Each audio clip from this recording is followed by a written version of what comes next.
जय हिंद। मैं निपुण आलम बैन डायलॉग मंच में आप सबका स्वागत करता हूं। और जैसा कि आप सब जानते हैं कि डायलॉग मंच का जो मोटिव है वो यूथ को मोटिवेशन देना और साथ में राइट एक सही डायरेक्शन, सही पाथ देना। तो उसी श्रृंखला में आज हमारे साथ जुड़े हैं गगन शर्मा जी। और आप जानते हैं चिर परिचित एक चेहरा बन चुके हैं सीजीपीएससी का। और आपने सीजीपीएससी में अभी इस बार जो 2019 का रिजल्ट 2021 में आया है उसमें चौथी रैंक पाकर डिप्टी कलेक्टर का स्थान अपने लिए सुरक्षित किया है, सुनिश्चित किया है। तो गगन शर्मा जी के पहले मैं स्वागत करूंगा। तो गगन शर्मा जी आपका नमस्कार बहुत बहुत स्वागत डायलॉग मंच के अंदर। और जी। थोड़ा सा नमस्कार सर, दोस्तों थैंक यू। और थोड़ा सा दोस्तों मैं गगन सर का आपको परिचय दे दूं। और परिचय क्या बताऊं आपको कि संघर्ष की एक दास्तान है। अभी हम गगन सर से खुद जानेंगे कि कितना बड़ा संघर्ष सर का रहा। पर मैं एक बात जरूर कहूंगा गगन सर के लिए कि गिरते हैं सवार ही मैदाने जंग में, जो गिरा नहीं वो सवार क्या बनेगा। तो ऐसे हैं गगन शर्मा जी। गगन शर्मा जी ने दोस्तों बीटेक किया है और बीटेक करने के बाद यूपीएससी के 4 अटेम्प्ट दिए हैं दोस्तों, ध्यान दीजिएगा। 2011, 2012, 2013, 2014 और केवल अटेम्प्ट ही नहीं दिए, चारों बार गगन शर्मा जी ने मेंस में लिखा है दोस्तों। उसके बाद गगन शर्मा जी ने सीजीपीएससी की ओर मूव किया और मूव करने के बाद 2014 में 30वीं रैंक पाकर आप सिलेक्टेड हुए और आज वर्तमान में नायब तहसीलदार के रूप में कार्यरत हैं। तो गगन शर्मा जी पहले तो आपको बहुत बहुत शुभकामनाएं कि आप 30 रैंक से चौथे रैंक पर थैंक यू आए। सर। और दोस्तों कमाल की बात यह थी कि 2014 के बाद जब भी उन्होंने सीजीपीएससी दिया तभी क्या हुआ, इनकी कोई ना कोई रैंक आई जरूर, उसने जरूर किया। इस बार इनको मन माफिक रैंक मिली और पद मिला। तो गगन शर्मा जी पुनः आपको हमारे सभी व्यूअर्स की ओर से और उन सभी एस्पिरेंट्स की ओर से जिनके लिए आज आप प्रेरणा बनने वाले हैं, आपको हार्दिक शुभकामनाएं। तो गगन सर पहला थैंक प्रश्न you sir, dialogue thank you. मंच, जी डायलॉग मंच की जी ओर से यही रहेगा कि सर एक जर्नी, क्योंकि आपने 4 बार मेंस लिखा और 4 बार जी मेंस लिखने के बाद एक जो मोटिवेशन होता है कि 2011 में अगर आपने मेंस लिखा तो दैट्स मीन जी 2008 2009 से आप तैयारी कर रहे होंगे। तो 2008-9 जी से सर। अगर तैयारी कर रहे होंगे तो इतना 11-12 साल, इतना स्टैमिना, इतनी एनर्जी, इतना पॉजिटिव एटीट्यूड कैसे प्रकार रखा। अक्सर स्टूडेंट का ये टूट जाता है इतने बड़े लंबे संघर्ष के बाद। तो ये गगन जी ने आपने कैसे किया, थोड़ा बताइए ताकि स्टूडेंट्स को काफी लाभ मिले इस चीज से। सर मैं यूपीएससी के लिए कॉलेज जब पास आउट हुआ 2010 में रायपुर एनआईटी से, जी तो मेरे सभी फ्रेंड्स की, मेरी भी, हम सबकी जॉब लग चुकी थी कैंपस प्लेसमेंट के द्वारा।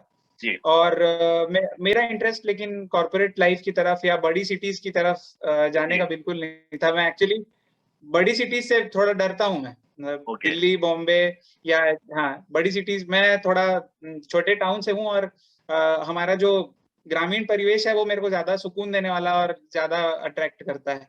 जी तो कॉलेज पास आउट होने के बाद मेरा इंटेंशन ये था कि मैं किसी तरीके से एक ऐसी पोजीशन में पहुंच जाऊं जिसमें वाकई में जहां मेरी काबिलियत की जरूरत है वहां पर मैं लोगों की मदद कर सकूं। जी तो मैंने ये डिसाइड किया कि मैं एक टीचर थे मेरे जी कॉलेज में, जी उन्होंने बोला कि तुम्हारे टैलेंट का इस्तेमाल अगर सिविल सर्विसेज में हो जाए, अगर कहीं तुम ऐसी पोजीशन में पहुंचो तुम वाकई लोगों के लाइफ में कंट्रीब्यूट कर पाओगे। जी उनका नाम श्री समीर वाजपेयी है। जी उन्होंने ऐसा बोला और वो एक स्टार्टिंग पॉइंट था मेरे लिए। जी और उसके बाद फिर मैं इसकी तैयारी में आया जी सिविल सर्विसेज के। और फॉर्चुनेटली उस समय सी सैट एकदम नया जुड़ा था। जी बिल्कुल। यूपीएससी के सी सैट की शुरुआत थी उस समय। और जी मैं उसमें बहुत अच्छा था। मतलब मैं मैथ्स वाला जो जो एक लॉजिकल रीजनिंग और मैथ्स वाला चीज है उसमें, वो उसमें मेरा दिमाग चलता था। जी तो ऑल्दो मेरी तैयारी उसके पहले बहुत लंबी नहीं थी, जी मेरा 2011 का प्रीलिम्स तो ऐसे ही क्लियर हो गया ओके। यूपीएससी, मतलब एक बेसिक बेसिक तैयारी करते हुए। जी ये नहीं बोलूंगा कि मतलब नहीं, बिल्कुल नहीं पढ़ा था पेपर और ऐसा नहीं है, जी लेकिन मेरा बेसिक पहला जो अटेम्प्ट था उसमें निकल गया। अब प्रीलिम्स निकल गया, तो प्रीलिम्स निकलने के बाद क्या होता है कि जब आप यूपीएससी के प्रोसेस से गुजरते हैं, आप डिटेल्ड एप्लीकेशन फॉर्म, अपना डैफ भरते हैं, पोस्ट की प्रेफरेंस भरते हैं कि हाँ मैं पहले आईएएस बनूंगा फिर आईपीएस बनूंगा, अगर ये नहीं मिला तो आईआरएस बनूंगा। जब ये सीक्वेंस हम भरते हैं तो ऑटोमेटिकली आपको बहुत मोटिवेट कर देता है। जी फिर आप उसको भरने के बाद आप स्टेट भरते हैं कि हाँ मैं, नहीं अगर आईएएस बना तो मैं आईएएस एमपी पहले लूंगा कि छत्तीसगढ़ पहले लूंगा, या आप समझ रहे हैं। बिल्कुल वो बिल्कुल। जो मेथ्स वाला जो वो प्रोसेस ही आपको बहुत मोटिवेट कर देता है। जी जी उसके बाद फिर मेरे को फिर सोचने का समय नहीं मिला। पहला प्रीलिम्स क्लियर होने के बाद इसका साइकिल ही ऐसा होता है कि प्रीलिम्स दो, मेंस दो, रिजल्ट आएगा, अगर आप पास हो गए तो आप इंटरव्यू की तैयारी करोगे, तो आप अगले प्रीलिम्स की तैयारी करोगे। जी इस साइकिल में मैं चला गया। जी तो और क्योंकि तैयारी अब 1 साल हो चुकी थी 2010-11 की, जी जी और तो उसके बाद फिर प्रीलिम्स निकालने में भी कोई दिक्कत मेरे सामने पेश नहीं आई एक भी बार। जी, तो 2011 का प्रीलिम्स निकला, मेंस दिया, फेल हुआ, चलो कोई बात नहीं, अगली बार हो जाएगा। जी 12 का प्रीलिम्स दिया, मेंस दिया, जी फिर फेल हो गया। मैं बोला चलो कोई बात नहीं, इस बार ऑप्शनल बदल देते हैं, मतलब जी करते हैं ना अपन पूरा बिल्कुल प्रोसेस। तो अब इस बार ऑप्शनल बदल के देखते हैं, चलो। अब सिंगल ऑप्शनल का टाइम आ गया। जी तो अच्छा, फिर 13 में नहीं हुआ, अरे यार ज्योग्राफी में अच्छा नंबर नहीं आ रहा है, चलो इस बार पबैट लेके देखते हैं। फिर प्रीलिम्स निकल गया, फिर मेंस दिया। जी लेकिन इस बार जब आप 3 बार फेल होते हैं ना, तो चौथी बार आप एकदम, मतलब ना, बोलते हैं कि आप अपने आप को एकदम आग लगा के आप पढ़ते हैं, मतलब यू आर लाइक यू, अपने समय को आप भूल जाते हैं, आप अपना कितनी देर आप पढ़ रहे हैं, क्या हो रहा है। सिर्फ 6 घंटा सोना है, 1 घंटा नहाने खाने के लिए है, बाकी जी सिर्फ पढ़ना है। फेल इस बार फेल हो ही नहीं सकते। जी तो जो 2014 का फेलियर था ना, 2014 में जब मेंस का रिजल्ट आया, वो मेरे जी लिए एकदम इमोशनली, मतलब कहना चाहिए कि एकदम डिवास्टेटिंग था। मतलब उस शॉक से उबरने में मेरे को बहुत ज्यादा एफर्ट लगा। मतलब मैं, मतलब आज भी मैं उस समय की कल्पना करके मैं थोड़ा सा डर जाता हूँ कि मतलब जो टाइम था बहुत डिफिकल्ट था। लेकिन उसके बाद फिर मेरा बेस्ट फ्रेंड था, उनका नाम सौमिल चौबे है। मैं इस इंटरव्यू के थ्रू, कभी अगर उन्होंने देखा तो मेरी लाइफ एनर्जी ही उनसे आती है। जी मतलब रहते हैं ना कुछ लोग, जिन लोग आपको जिंदा रखते हैं टफ टाइम्स बिल्कुल में, जी जी जिन लोग के कारण आप सांस लेते रहते हैं कि भाई कैसे भी नहीं, अगला दिन देखना है हमको, अगले दिन मेहनत करना है। तो उनके, और मेरा छोटा भाई है अभिनव, ये इन 2 लोगों ने मेरे को उस समय मेरे को पार लगाया कि नहीं, जी तुम वापस खड़े होगे, तुम फिर से पढ़ोगे, यू विल गेट थ्रू। ठीक है, हो जाता है, अच्छे अच्छे लोग के साथ होता है। जी तो इवेंचुअली उसमें एक और इंटरेस्टिंग किस्सा है, मैं आपको बताऊंगा।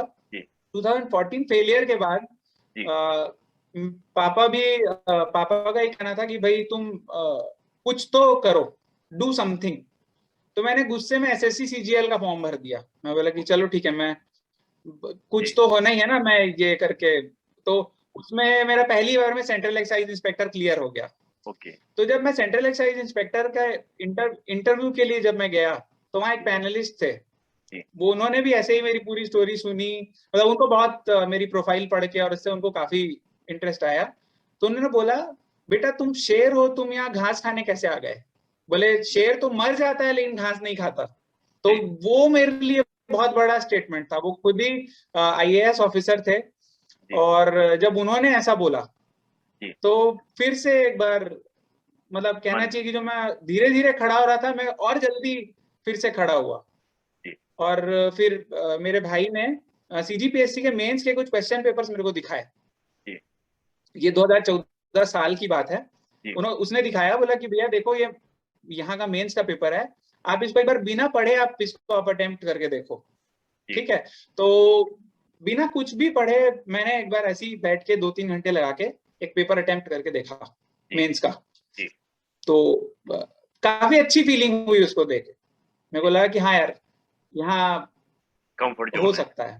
जी और सीधी, जी, कंफर्ट जोन है। और मैं आईसीएससी मीडियम, आईसीएससी बोर्ड से इंग्लिश मीडियम से एजुकेटेड हूँ। अब ओके आईसीएससी बोर्ड वालों की प्रॉब्लम ये रहती है कि उन लोग इंग्लिश में बहुत ज्यादा ही, मतलब बह जाते हैं, उनके लैंग्वेज उनकी बहुत फ्लावरी और एकदम बड़े बड़े वर्ड्स और ऐसे फैंसी रहती है। ठीक है, और सीजीपीएससी का एक ये है कि जितना लंबा आपको आंसर लिखना है, लेटर से 2 नंबर का है, तो आपको एक ही लाइन देंगे, एक लाइन का स्पेस। तो आप चाहें तो भी आप लंबा आंसर नहीं दे सकते। ओके यूपीएससी में ये होता है कि क्वेश्चन देके उन लोग सीधा 2 पेज आपको दे देते हैं। तो भले वो क्वेश्चन 2 नंबर का है, 4 नंबर का है, 10 नंबर का है, आप पूरा जो आपको आता है पूरा लिखेंगे, इस पेज को ही भरेंगे, इस पेज को ही भरेंगे। जी तो अब जहां पर आपको 20 क्वेश्चन लिखना है, आप 10 क्वेश्चन लिखेंगे। बिल्कुल तो क्योंकि आपने 10 क्वेश्चन बहुत अच्छे से लिखा है, आपको बोनस मार्क्स तो मिलेंगे नहीं, बिल्कुल 10 ही क्वेश्चन के नंबर मिलेंगे, बाकी 10 क्वेश्चन आपके ये मेरे साथ बहुत होता था।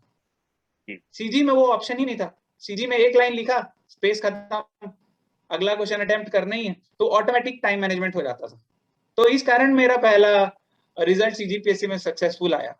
2014 का जो मैंने मेंस दिया, फर्स्ट अटेम्प्ट में मेरी 30वीं रैंक लग गई। और अनफॉर्चुनेटली अपॉर्चुनेटली मेरे आधे नंबर से मेरी क्लास 3 पोस्ट लगी। नायब तहसीलदार क्लास 3 का फर्स्ट प्रेफरेंस पोस्ट है, मेरे से आधा नंबर ज्यादा वाले को फूड ऑफिसर मिला था। मैं उसको भी लेके बहुत दुखी था। मैं बोला, अरे यार आधा नंबर और मिल जाता तो अभी अपन क्लास 2 हो जाते। एक हम सोचते हैं तो, लेकिन आज की डेट में ये रिजल्ट देख के लग रहा है कि नहीं, अच्छा ही हुआ, क्योंकि अगर मैं फूड ऑफिसर बन जाता तो शायद मैं डिप्टी कलेक्टर नहीं बनता। तो ऐसे ऐसे शुरू हुआ। फिर जिस जॉब में मैं पहुंचा, एक तो मैं इंग्लिश मीडियम से था, सरकारी पूरा कामकाज हिंदी में होता है, और नायब तहसीलदार का काम बहुत, मतलब ब्यूरोक्रेसी की जो शुरुआत होती है ना, यूपीएससी वाले ऐसा पढ़ते हैं कि collector tortoise on whose stands, मतलब हाँ, लेकिन एक्चुअली मैं बोलूंगा कि जो एक्चुअली जो लिम्स होते हैं कलेक्टर के, डिस्ट्रिक्ट कलेक्टर के, वो उसके तहसीलदार होते हैं। सबसे ज्यादा वर्कलोड मैक्स, मतलब वो एक रेवेन्यू ऑफिसर तो होता ही है, वो डिजास्टर ऑफिसर भी होता है। फिर जहां मेरी पहली पोस्टिंग हुई, वहां पर लगातार 2 सालों से सूखा पड़ रहा था, मतलब वो काफी ड्रॉट अफेक्टेड एरिया था। तो वहां जाके पूरा रिलीफ कैसे देना है, कैसे लोगों को हैंडल करना है, जैसे किसी के खेत में पैदावार नहीं हुई, उनको एक मुआवजा देना होता है, उसके एक बहुत उसका एक फाइनेंस का मैटर जहां आता है, वहां पर आपको बहुत केयरफुल होकर चलना पड़ता है गवर्नमेंट में। आप शासकीय पैसा आप मजाक में साइन करके बांट नहीं सकते, और फ्रेशर हो के तो आप बिल्कुल नहीं बांट सकते, क्योंकि वो एक क्रिमिनल मैटर बन जाता है आगे चल के। तो इस कारण मेरे को जब जॉब में जाके जॉब को मैं सीरियसली करने लगा, तो फिर सीजीपीएससी में, मेरे अगले सीजीपीएससी में मेरी रैंक और भी खराब आई। मैं 30 से सीधा 120 के आसपास चला गया था। मेरा मेंस तब भी क्लियर हुआ, और उसके बाद जब मैंने दिया तो एक बार 90 रैंक आई, और उसके बाद फिर 70 रैंक आई। तो दैट वाज लो पॉइंट। मतलब वो मैं समझ गया था कि अगर मैं मतलब जॉब में एकदम और पढ़ाई एग्जाम के जस्ट पहले 1 महीने पहले बस उठा के करूंगा, तो वो नहीं होने वाला। तो उसके बाद स्ट्रेटेजी बदलनी पड़ी। फिर मैं बहुत आगे तो नहीं जा रहा हूँ ना आपके क्वेश्चन से। मैं नहीं बिल्कुल, अगर आप बहुत सारी इन्फॉर्मेशन दे रहे हो तो आप बोल सकते हैं।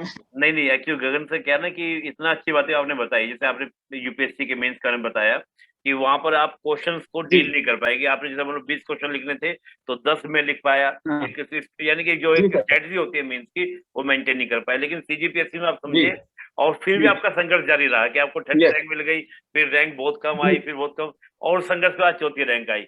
तो ये पूरे संघर्ष की जर्नी है। तो मुझे तो बड़ा अच्छा लग रहा है सर, और मुझे लगता है व्यूअर्स को बहुत अच्छा लगेगा। जी सर। तो जब फिर जब फाइनली पिछली रैंक खराब आई, तो मैं डिसाइड किया कि अब ये एग्जाम के पहले 12 घंटे पढ़ने वाला शेड्यूल तो होगा ही नहीं, चाहे कुछ भी हो जाए। हर दिन हम 4 घंटे आराम से पढ़ेंगे, बस टीवी भी देखेंगे, एंजॉय भी करेंगे, एक्सरसाइज भी करेंगे, हर दिन सिर्फ 4 घंटे पढ़ना है बस, और कुछ नहीं। तो फिर ये जो प्रोलॉन्ग प्रिपरेशन थी, प्लस जो इस बीच में कोविड के कारण सब तरफ जो अननेसेसरी एक्टिविटीज थी वो बंद हो गई कुछ समय के लिए। बिल्कुल, मतलब ऑफिस भी बहुत समय तक बंद था। ऑल्दो हम लोग उसमें निकलते थे इंस्पेक्शंस में और चेक्स में और बॉर्डर ड्यूटीज में, लेकिन फिर भी जो अदर वर्क होता है ऑफिस का, उसका बर्डन मेरे ऊपर से थोड़ा कम हो गया। तो मेरे को जो उसके कारण दिन में 4 से 5 घंटे एक्स्ट्रा मिलने लगे, उसका बेनिफिट मैंने पूरा लिया। उस समय सारी ऑनलाइन चीजें, बाकी सब चीजें तो बंद हो गई थी, एंटरटेनमेंट, मॉल्स और मूवी थिएटर्स, ये सब कुछ बंद हो गया था, लेकिन ऑनलाइन एजुकेशन बिल्कुल चालू थी। आप जो चाहें आप समझ सकते हैं, बुक्स अवेलेबल थी, मेरे नोट्स रेडी थे।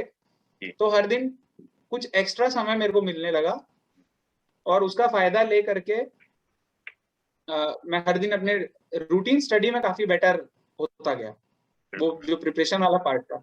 तो जब फाइनली इस एग्जाम की डेट आई, कोविड सबसाइड हुआ और एग्जाम की डेट आई, तो फॉर्चुनेटली ऐसा हुआ कि मैं बिल्कुल तैयार था कि अब मैं रेडी हूँ। और जब वो मोमेंट आया और एग्जाम की डेट आई, तो वो उस कोइंसिडेंस का फायदा मेरे को भरपूर रूप से मिला कि मैं गया। और हाँ जी, तो ये मेरी स्टोरी है सर। जी, एक्चुअली क्या ना सर, देखिए कोरोना काल में ये सुनने में आया कि बहुत से युवा अवसाद में चले गए, डिप्रेशन में चले गए। लेकिन आपने उस कोरोना काल को रचनात्मक कार्यों में लगाकर, अपनी पूरे स्टडी में लगाकर, और आपने कमाल करके दिखाया। एक तो सर बात ये जी मैं जी। समझा, और दूसरी बड़ी बात क्या थी यस सर। सर, आपने वो 12-12 घंटे की स्टडी से नहीं, आपने खरगोश नहीं बने, आप फिर जब बने कछुआ। एक पुरानी कहावत है ना कि खरगोश और कछुए की कहानी, तो कछुए की तरह यस सर। लगातार निरंतर कि भैया 4 घंटे पढ़ना है, पूरी मस्ती करनी, सब कुछ करना बस है, लेकिन 4 घंटे बस पूरा स्टडी आउटपुट के साथ मुझे करना है। तो इसमें बस हमको बस अगर, बस जी और सर। आपने कमाल कर दिया। तो बड़ा जी अच्छा सर। लगा कि ये जर्नी बड़ी संघर्ष वाली रही, लेकिन बहुत कुछ सीखने को उसमें मिला। बहुत ज्यादा। जी सर सर। मैं दूसरा प्रश्न, क्योंकि बहुत से एस्पिरेंट्स का ये प्रश्न रहता है कि आपका जो जी स्टडी सर। मटेरियल था, जैसे बुक्स की बात करें, अभी आपने ऑनलाइन स्टडीज की बात करी, तो सर इसके बारे जी में थोड़ा बताएंगे कि बुक्स क्या पढ़नी चाहिए, क्योंकि बुक्स भी बहुत सारी अवेलेबल हैं। यूट्यूब की हम जी बात करते हैं, ऑनलाइन एजुकेशन की बात करते हैं, तो यूट्यूब पर भी बहुत सारी वीडियोस हैं। और खास तौर से जो जी कोरोना, ये पूरा पेंडेमिक का जो पूरा पीरियड था, इसमें तो एकदम से जी। फ्लड आ गया है इन्फॉर्मेशन का, मान फ्लड आ गया। लीजिए नॉलेज का, मान यस लीजिए सर। फ्लड आ गया। तो यहाँ पर क्या होता है, यस जो सर। फ्रेशर होते हैं उनके लिए बड़ा इशू ये बनता है कि हम कौन सा वीडियो देखें, हम कौन सा कंटेंट पढ़े, कौन सा ना पढ़े, तो वो बड़ा उनके लिए मुश्किल होता है। तो सर इसके लिए कुछ कहना चाहेंगे उन अभ्यर्थियों के लिए जो अभी इस उलझन में है? जी बिल्कुल, मैं बोलना चाहता हूँ सर। जी मैं ये बोलना चाहता हूँ कि आप स्टैंडर्ड की जो चीजें रहती, जी जैसे एनसीईआरटी है जी या न्यूज़पेपर है, आप स्टैंडर्ड की चीजों के ऊपर ध्यान दीजिए। जी आप डिराइवेटिव मटेरियल जो लोग उसको लेकर के कॉपी पेस्ट करके अपनी बुक्स बना के हिट होने की कोशिश करते हैं, जी जी। आप केवल मेरे पूरे नोट्स सीजीपीएससी के एक एक वर्ड ऑफ द सिलेबस मेरा हैंड रिटन है। ओके। मैं पहले इस चीज के ऊपर विश्वास नहीं करता था। जी मैं वो प्रॉब्लम बता रहा हूँ, मैं इंग्लिश मीडियम एजुकेटेड हूँ। जी। सीजी का जो भी मटेरियल अवेलेबल है मार्केट में वो पूरा हिंदी में है सर। ओके। तो हाँ, एग्जाम इंग्लिश मीडियम में देना था, मटेरियल था नहीं, तो जी। मेरे को हिंदी की बुक्स खरीद के उसको ट्रांसलेट करना पड़ता था। ओके।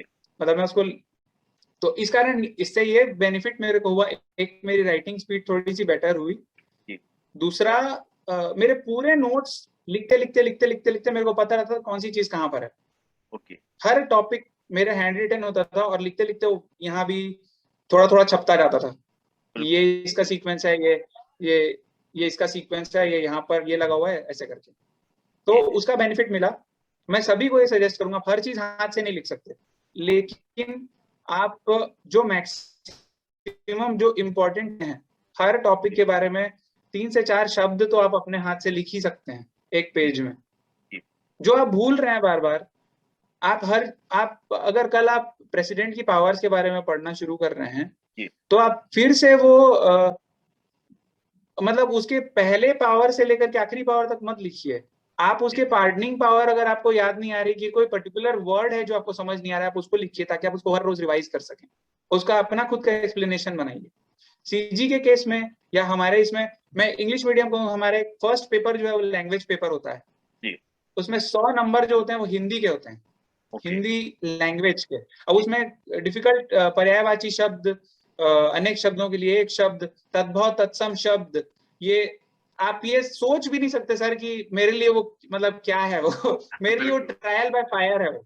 जी। मतलब आप जैसे चौथी पांचवी के बच्चे होते हैं जो बिल्कुल। लोग टीचर से इमला लेते हैं ना, जी मैं अपने छोटे भाई से और अपनी मम्मी से बैठ के इमला लेता था, जी। और डिक्टेशन, और मैं चेक करवाता था तुरंत, क्योंकि मेरे को हमेशा प्रॉब्लम होती कि छोटा ही बड़ा ही कहाँ लगेगा, जी षटकोण का श और शक्कर का श कहाँ लगेगा, ये जी हमेशा ही कंफ्यूजन रहती थी सर मेरे। जी तो मैं उन्हीं चीजों के ऊपर फोकस करता था जी। जो चीजें दिमाग में नहीं रहती है। बिल्कुल। तो ये बड़ा। आप जब जी नोट्स, जी जी। जी सर, आप। आप जब आप नोट्स बनाने बैठ रहे हैं, तो आप उन चीजों को मत लिखिए ना जो आपको याद है। जी 10 पॉइंट में 5-7 पॉइंट हमेशा हमारे ब्रेन में रहते ही हैं, बिल्कुल। हमेशा रहते हैं। हम लोग लेकिन क्या करते हैं, जब हम लोग लिखना शुरू करें, यार फर्स्ट पॉइंट ये, दूसरा पॉइंट ये, तीसरा, सब लिखेंगे, जी उससे फायदा नहीं। जो आपके ब्रेन में नहीं है, आप सिर्फ उन चीजों को लिखिए हर दिन, फिर उसको पलटिए, हर 2 दिन 3 दिन में एक बार उसको उठाइए। 5 मिनट लगता है, सिर्फ 5 मिनट। अगर आपने हाथ से लिखा है, एक पन्ना कवर करने में मेरा एवरेज, अब क्योंकि मैं बहुत ही बूढ़ा कैंडिडेट हूं, मैं आपको बता रहा हूँ, मेरा एक पेज कवर कर रहे हैं, मेरे को पता है कि मेरे को 3.5 मिनट लगेगा, ये मेरे को एकदम क्लॉक्ड है। एक पेज के, अगर मेरा एक पेज के नोट्स हैं, 3.5 मिनट लगेगा, इज इक्वल टू मैं आपको बता दूंगा कि मेरे ये सब्जेक्ट मेरे को रिवाइज करने में इतना घंटा लगेगा, ये सब्जेक्ट रिवाइज करने में इस हद तक, मतलब क्रेजीनेस आप बोल सकते हैं वहां तक पहुंच गया था। तो सभी को मैं सजेस्ट करूंगा कि ये मत करिए कि अब चलिए मेरे को ये सब्जेक्ट पढ़ना है तो उसकी ये बुक भी मेरे पास है, ये बुक भी है, ये बुक भी है और ये बुक भी है, ओके तो पहले ये बुक पढ़ूंगा वो बुक। आप एक बुक लीजिए, कोई भी एक अच्छी स्टैंडर्ड की बुक, वो हम सबको पता है सर, एक हर सब्जेक्ट की स्टैंडर्ड बुक कौन सी है, उस बुक को लीजिए, उसको एक बार खत्म करिए।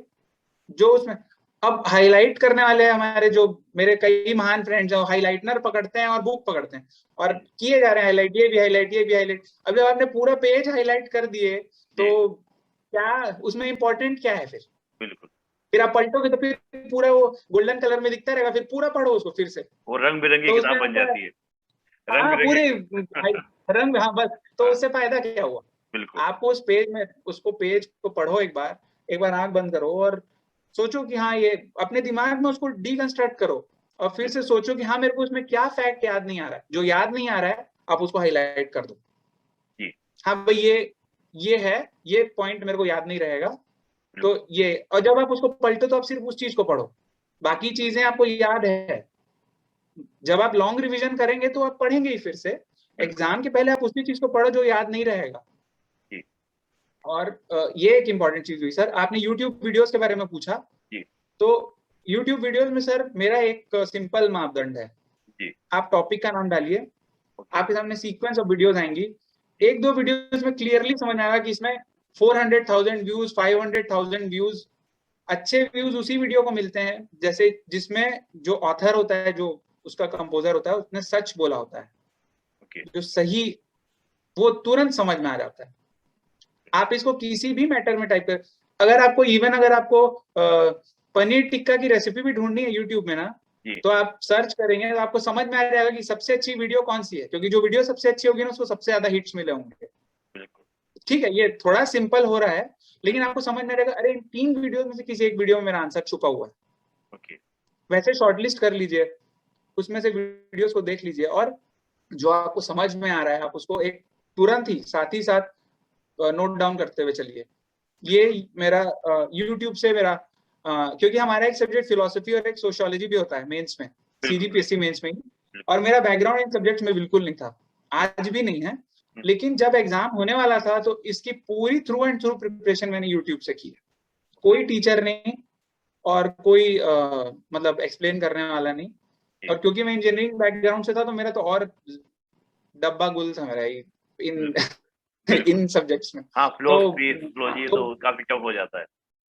हाँ जी सर, तो उसकी प्रेप मेरी प्योरली यूट्यूब से हुई है। यूट्यूब से वीडियो देखो, लिखते चलो, उसी बहाने थोड़ा देर टीवी भी देखने को मिल रहा है, मतलब कंप्यूटर स्क्रीन देखने को भी मिल रहा है, थोड़ा एंटरटेनमेंट, आजकल लोग बहुत अच्छे हो गए हैं वीडियोस बनाने में, तो बिल्कुल, एंटरटेनमेंट भी हो जाता है थोड़ा सा। जी, आप खाना खाते खाते बिग पिक्चर लगा लीजिए राज्यसभा टीवी का, जी, जी, अगर आपको टाइम पास करना है, कुछ जी, बढ़िया खाने का ले आइए, बना लीजिए और बिग पिक्चर, और उसमें बड़े बड़े कैबिनेट सेक्रेटरी और बिल्कुल, एक्स ये फॉरेन सेक्रेटरी और ये लोग सब आएंगे, बिल्कुल, और उन लोग जो भी बोलेंगे ना उसमें कुछ तो लॉजिक, कुछ नॉलेज, कुछ बिल्कुल, सेंस रहेगा ही रहेगा। बिल्कुल, उनके हिसाब से वो लोग बहुत मीडियम मीडियोकर बातें कर रहे हैं, लेकिन आप अगर उस चीज को सुन रहे हैं तो आपका उस समय सुनते सुनते, खाना खाते खाते आपका एक टॉपिक खत्म हो रहा है। आप इस चीज को याद रखिए। बिल्कुल, अगर तो एनवायरमेंट के ऊपर एक डिस्कशन है सर, जी, अगर एनवायरमेंट के ऊपर है और उसमें मान लो एक्स कैबिनेट सेक्रेटरी सर बैठे हुए हैं और वो कुछ जी, बोल रहे हैं, जी, तो वो आपके आंसर में कहीं ना कहीं आएगा और that will give you extra marks. बिल्कुल, तो ये है सर मेरी पूरी स्ट्रेटेजी हाँ, मैं, मेरा आंसर बहुत इधर, मैं बहुत इमोशनल हूँ अभी, इस कारण मेरे आंसर्स बहुत इधर उधर और हर नहीं, नहीं, तरफ जा रहे हैं, लेकिन मैं चाह नहीं रहा हूँ कि जितना ज्यादा से ज्यादा आपको बता सकूं। नहीं, बिल्कुल सर, यस कैसे कि सर, आप बहुत बेसिक बातें बता रहे हैं और जो वाक़ई में अभ्यर्थियों के लिए यस बड़ी सर, बड़ी समस्या का विषय होता है। अब जैसे आपने बोला कि स्टैंडर्ड बुक पढ़ें और ये बताने की ज़रूरत नहीं कि बुक यस सर, कौन-सी पढ़नी है, ये सबको पता है कि स्टैंडर्ड बुक यस, कौन-सी है, हिस्ट्री का क्या है, ज्योग्राफी का यस क्या सर, है, पॉलिटी का क्या है। और दूसरी बात आपने यस सर, एनसीईआरटी बोला, मैं देखा हूँ कई अभ्यर्थी भी इस टाइप के एनसीईआरटी पढ़ने की ज़रूरत क्या है, हम जब स्टैंडर्ड बुक पढ़ लेते हैं, आपने कहा एनसीईआरटी पढ़िए, दूसरी बात। और तीसरी बड़ी इंटरेस्टिंग बात आपने बोली कि कई किताबें नहीं पढ़नी है, बल्कि एक ही किताब को कई-कई बार पढ़ना है। एक ही किताब को कई-कई यस बार सर, पढ़ना यस है। सर, और चौथी बड़ी और से भी सबसे बड़ी बात थी कि आपको अपने हैंड रिटन नोट्स बनाने हैं, और उसमें क्या करना है कि जो आपको यस याद सर, नहीं रहता आपको उसका नोट्स बनाना है। जो आपको याद है, मतलब अपने प्रेसिडेंट यस का सर, एग्जाम्पल दिया कि अगर हम प्रेसिडेंट की पावर को बांटते हैं शीतकालीन शक्तियां और संकटकालीन शक्तियां, तो शीतकालीन में कार्यपालिका, यस सर, विधायी, न्यायिक, आपको अगर याद नहीं है तो आप नोट कीजिए। अगर याद है यस आपको सर, कार्यपालिका, विधायिका, प्रशासनिक शक्ति याद है, तो केवल न्यायिक शक्ति याद कीजिए, पार्डन पावर याद कीजिए कि पार्डन में क्या है, जो भी यस पावर सर, हो आप नोट कर लीजिए।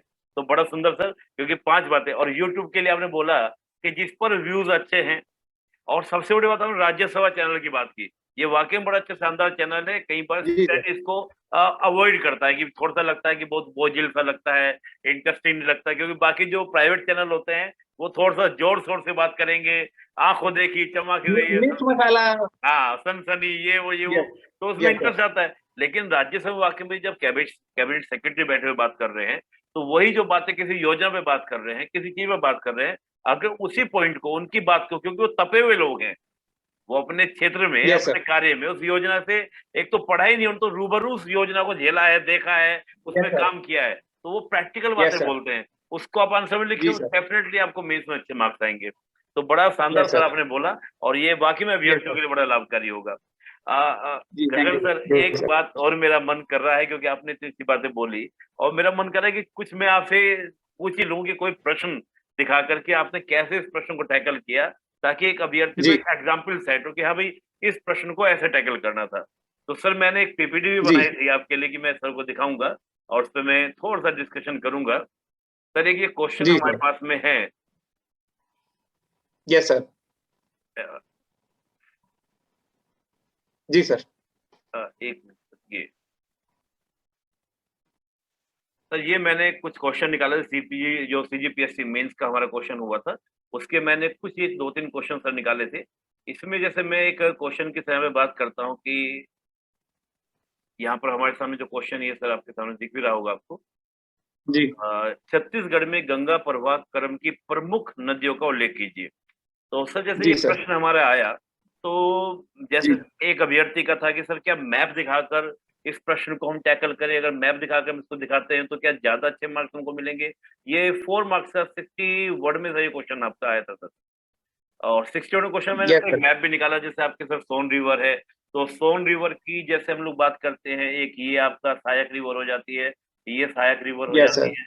तो सर क्या इस प्रकार से उस स्टूडेंट ने मेरे को हैंड रिटन भेजा कि सर प्लीज आप पूछिएगा कि जी, कैसे हम इसको शो करें। अब बात आती है कि अगर हम सोन रिवर की, सहायक रिवर की बात करते हैं, तो केवल क्या नाम देखकर तो बात नहीं बनेगी, क्योंकि हमको 60 वर्ड में लिखना है।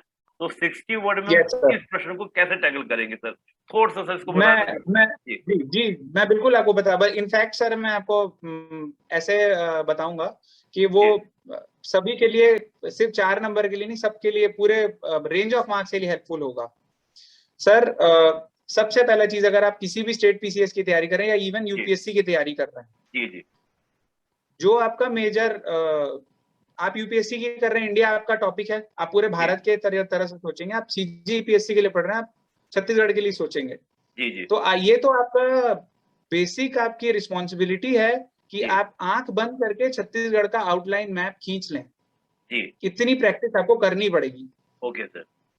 मैं अभी आपको शायद इसके थ्रू, वीडियो के थ्रू एक्सप्लेन ना कर पाऊं सर, लेकिन जी आप सीजीपीएससी की जब आंसर बुकलेट देखेंगे, वो जी लैंडस्केप शीट होती है, A4 जी शीट को जब आप हॉरिजॉन्टल कर दें, जी जी उसमें सीधी लाइंस होती हैं, जैसे जी सीजीपीएससी 12th बोर्ड का पेपर होता है वैसा। जी जब आप वैसे आंसर लिखने जाते हैं सर, तो वो पेज बहुत ही मतलब ना, वो अगर आप सीधे वर्ड्स ही वर्ड्स लिखते जाएंगे तो बहुत ही भद्दा लगता है जी देखने से। आप, कोई भी स्टूडेंट इसको लाके ट्राई करके देख सकता है। जी आप ले आइए पेज और उसमें पूरा लिख डालिए सीधा। जी जब आप उसको उतने लंबे सेंटेंसेस लिखेंगे, तो जब वो पढ़ेगा ना, जब चेक करने वाला, तो उसको उसमें जी शब्द ही शब्द दिखेंगे।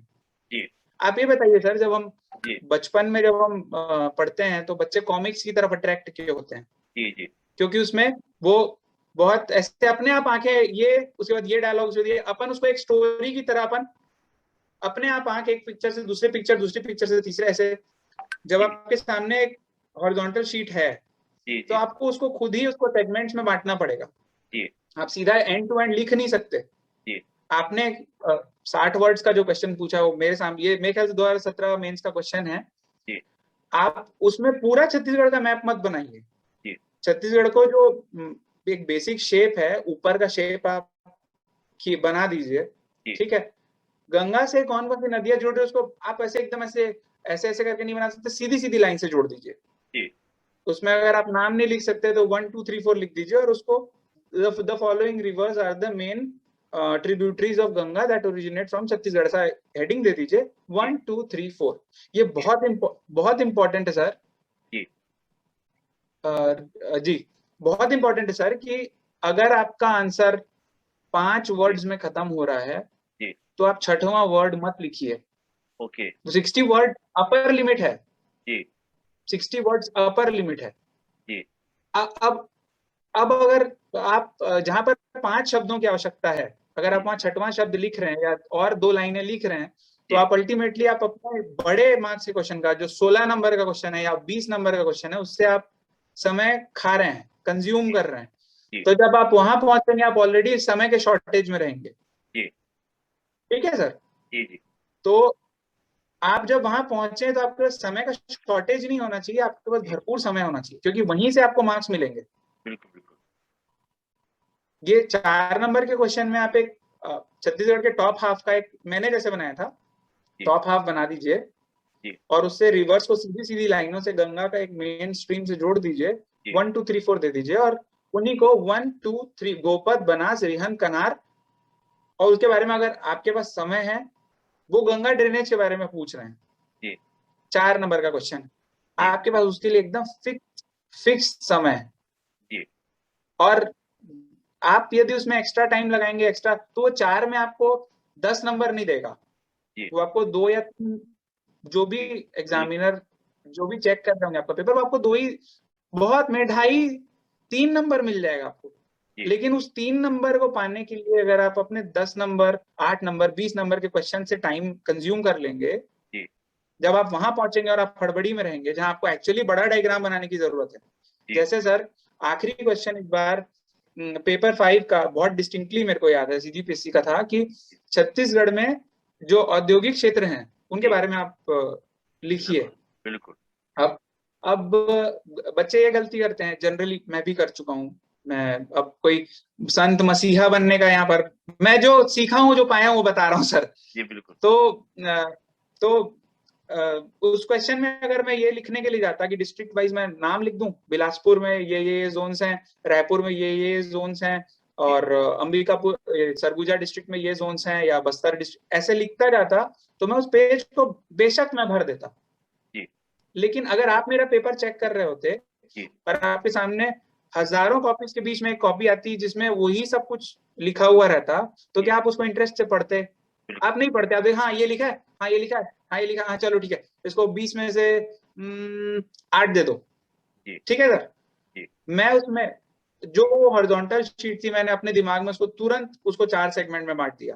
जी। सबसे पहले राइट हैंड सेगमेंट में मैंने छत्तीसगढ़ का एक मैप तुरंत बनाया, मतलब वो जी।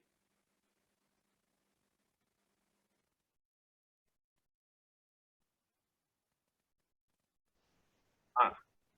यस सर, मैं ये बता रहा था, यस सर, मैं ये बता रहा था सर कि मेरी प्रैक्टिस कर करके एक तो समय भी बहुत बीत गया, लेकिन जी। स्टूडेंट्स अगर चाहें तो इंडिया का मैप या छत्तीसगढ़ का मैप आप मतलब बहुत अच्छे से अपने आप को बिना गलती तुरंत खींच लेने के लिए ट्रेन कर सकते हैं।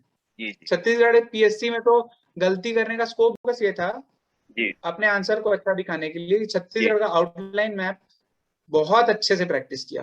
जी। मतलब मेरे दिन की शुरुआत ही होती थी कि मैं छत्तीसगढ़ का एक, उठने के बाद जब टेबल में पहले बैठूं तो जी। अपने रफ नोटबुक में पहले छत्तीसगढ़ का एक आउटलाइन खींचा, उसके जी। जो जो फिजिकल डिविजन हैं, क्लाइमेट है, उसको जी। मतलब विद इन 5 to 7 मिनट्स मेरा एक बेसिक रिवीजन छत्तीसगढ़ का रेडी हो जाता था। ओके। छत्तीसगढ़ के उस समय 28 डिस्ट्रिक्ट थे, पूरे 28 के 28 जिले में तुरंत ये जिले हैं, या जी। उसके बाद फिर ये फिजिकल डिविजन्स हैं, जी। बेसिक 4 डिविजन्स हैं, जी। तुरंत कर लेता था। जी। 7-8 मिनट में मेरा छत्तीसगढ़ का रिवीजन जी। खत्म उठने के बाद। अब वो चीज एग्जाम हॉल में ऐसे बेनिफिट करती है, छत्तीसगढ़ पीएससी में आप पेन की स्याही बदलना अलाउड नहीं होता है। जी। जी। जी। एक सेकंड सर, कुछ नेटवर्क इशू आ रहा है। हाँ, जी। पीएससी में सर आपको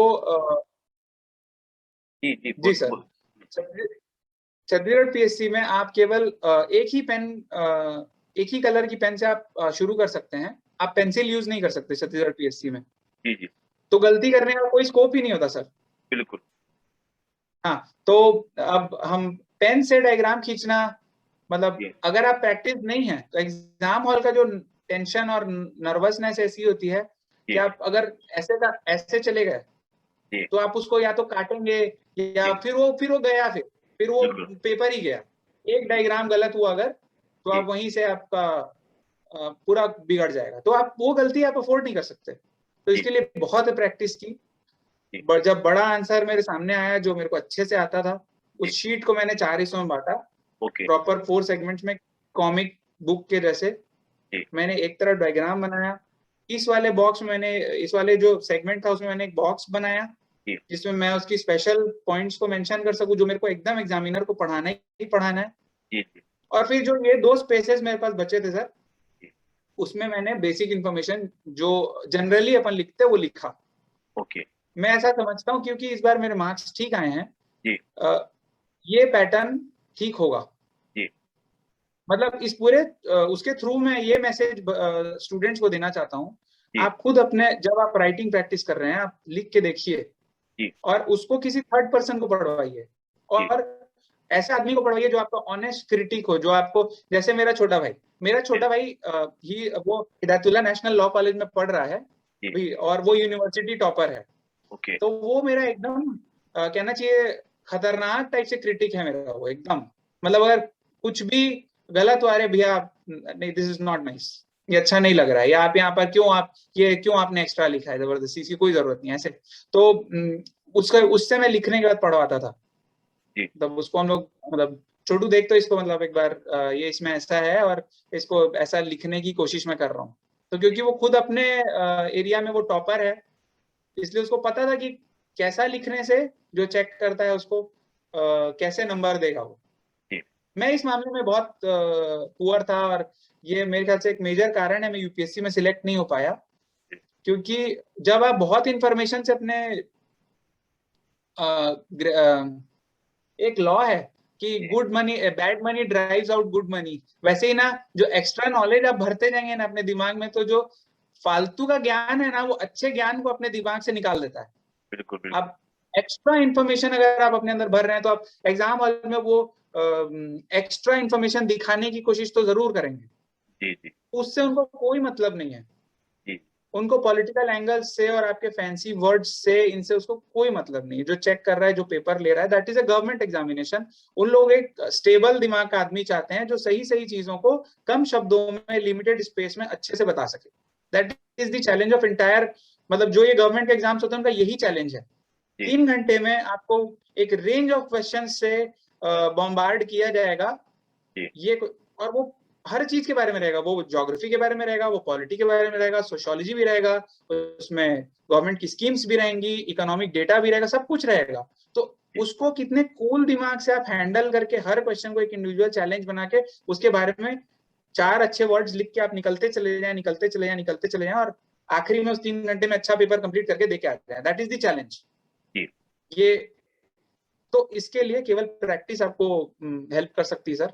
बिल्कुल और आप उसको जब आप क्रिटिक्स से पढ़वाएंगे, अपनी मम्मी से पढ़वाएंगे, अपने फादर से पढ़वाएंगे, जिन लोग एक्चुअली दिल से आपका सिर्फ अच्छा ही चाहते हैं, बिल्कुल जिन लोग चाहते हैं कि आप प्रोग्रेस ही करें। जी मैं नहीं मानता कि बहुत फ्रेंड्स रख लेने से और एक बहुत बड़ा व्हाट्सएप ग्रुप बना लेने से कोई बहुत अच्छी प्रिपरेशन हो सकती है।